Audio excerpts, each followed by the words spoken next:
പോകുന്നവനല്ല നമ്മുടെ ദൈവം. നമുക്ക് വേദനകൾ തരില്ല എന്നല്ല ഈ പറയുന്നത്.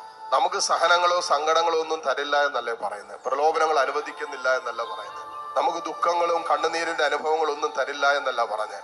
യെശയ്യാ പ്രവാചകനോട് പറഞ്ഞില്ലേ, നിനക്കവൻ കഷ്ടതയുടെ അപ്പവും ക്ലേശത്തിന്റെ ജലവും തന്നാലും നിന്റെ ഗുരു നിന്നിൽ നിന്നും മറഞ്ഞിരിക്കുന്നില്ല, അവന്റെ ദയനങ്ങൾ നീ കാണൂന്നാ പറഞ്ഞേ. അങ്ങനെ ഒരു കർത്താവ് നമ്മുടെ കൂടെയുണ്ട്.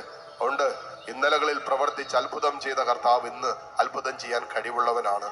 ഏത് വിഷയത്തിലാണോ ദൈവം ഇറങ്ങി പ്രവർത്തിക്കണമെന്ന് മക്കളെ നിങ്ങൾ ആഗ്രഹിക്കുന്നത്, ആ വിഷയത്തെ ദൈവസന്നിധിയിലേക്ക് ഉയർത്തി ജെറുസലേം വീഥികളിലൂടെ നടന്നു നീങ്ങിയപ്പോൾ അവൻ തൊട്ടവരും അവനെ തൊട്ടവരൊക്കെ അത്ഭുതങ്ങൾ കണ്ടെങ്കിൽ, കർത്താവെ നിന്റെ സാന്നിധ്യത്തിലാണ് ഞങ്ങള്, നിന്റെ തിരുശരീര രക്തങ്ങൾ സ്വീകരിച്ചവരാണ് ഞങ്ങള്. കർത്താവെ ഞങ്ങളുടെ ശരീരത്തിലും ഞങ്ങളുടെ മനസ്സിലും ഞങ്ങളുടെ ആത്മാവിലും ഞങ്ങളുടെ ജീവിതത്തിലും ഞങ്ങളുടെ കുടുംബങ്ങളിലും ഞങ്ങളുടെ ജീവിതത്തിന്റെ സകല സാധ്യതകളിലും അത്ഭുതങ്ങൾ സംഭവിക്കട്ടെ.